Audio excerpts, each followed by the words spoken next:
Halo. Bagaimana hidup doamu? Beberapa waktu yang lalu Kasemi pernah ngobrol masalah doa kan. Kasemi percaya kita semua bisa ada sampai sekarang itu cuma karena doa. Ya.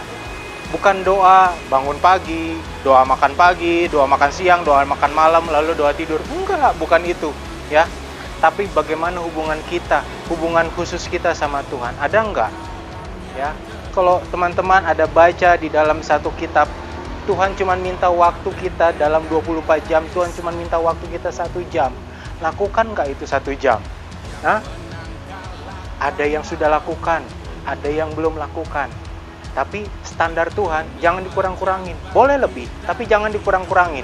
Supaya waktu kita ngobrol, Tuhan itu diajak ngobrol ya teman. Tuhan Yesus itu diajak ngobrol. Jangan Tuhan Yesus itu ditaruh di belakang, ditaruh di buritan, ditaruh di tempat yang nggak berguna, jadi ban serep. Bukan, Tuhan bukan seperti itu. Tuhan Yesus itu adalah kawan, teman, sobat. Dia teman untuk curhat. Ya, kita nggak berbicara sama udara kosong. Kita nggak berbicara sama udara yang ya sudah seperti itu aja lewat. Kita berbicara dengan satu sosok yang luar biasa, yang namanya Tuhan Yesus Kristus. Teman-teman, kalau teman-teman baca di dalam Yakobus pasal 5 ayat yang ke-16, karena itu hendaklah kamu saling mengaku dosamu dan saling mendoakan supaya kamu sembuh. Doa orang benar bila didoakan dengan yakin, didoakan sangat besar kuasanya. Yakin nggak berdoa? Yakin nggak teman-teman ini waktu berdoa sama Tuhan, Tuhan jawab, Tuhan bela. Ya, kalau teman-teman tidak yakin, berarti ada yang salah dalam doamu.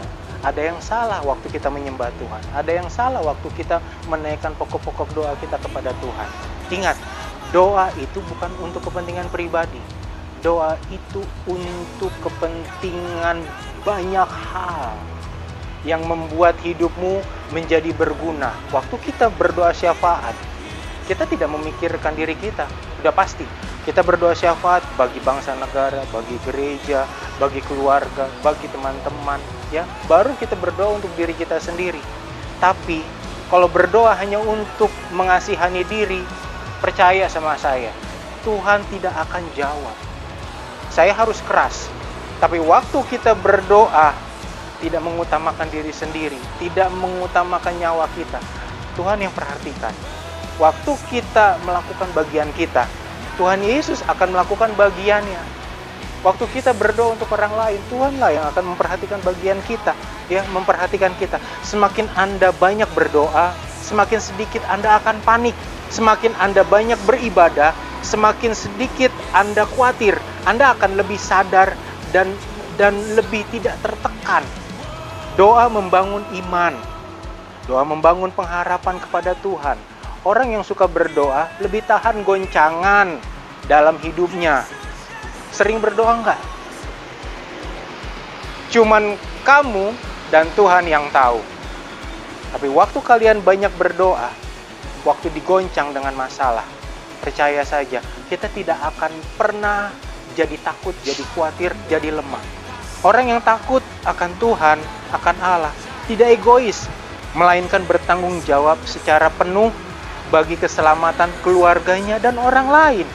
Hidupnya saleh, penuh dengan kemurahan hati untuk berbagi, dan sukanya adalah berdoa. Ingat, kesukaannya adalah berdoa. Kalau teman-teman baca di dalam kitab Injil, Tuhan Yesus selalu bangun pagi-pagi. Ngapain? Ngeronda. Ngapain? Nyari sarapan. Enggak.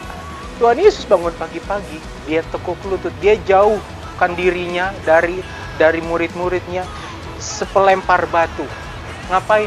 Dia bersujud, dia berdoa, dia cari Tuhan. Bagaimana dengan kita? Kita cari Tuhan enggak? Jadikan doa itu sebagai gaya hidup. Pujian dan penyembahan itu jadikan sebagai gaya hidup. Karena Tuhan yang memberi kita hak hidup. Tuhan yang memprioritaskan kita. Waktu kita tidak berdoa, tidak jadikan doa sebagai gaya hidup, tidak jadikan pujian sebagai gaya hidup, tidak jadikan penyembahan sebagai gaya hidup, tidak ada prioritas Tuhan buat hidup kita. Ingat itu. Dunia boleh goncang, bisnis, pekerjaan boleh sukar, ya. pandemi sedang kita alami, kita jalani sekarang ini. Tapi kepada orang yang dikasihinya, kepada orang yang mencintainya, selalu ada berkat dan jalan keluar.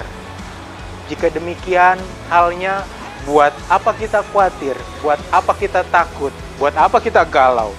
Lebih baik waktu yang ada kita pakai untuk bersyukur di dalam doa kepada Tuhan Yesus Kristus. Tuhan memberkati.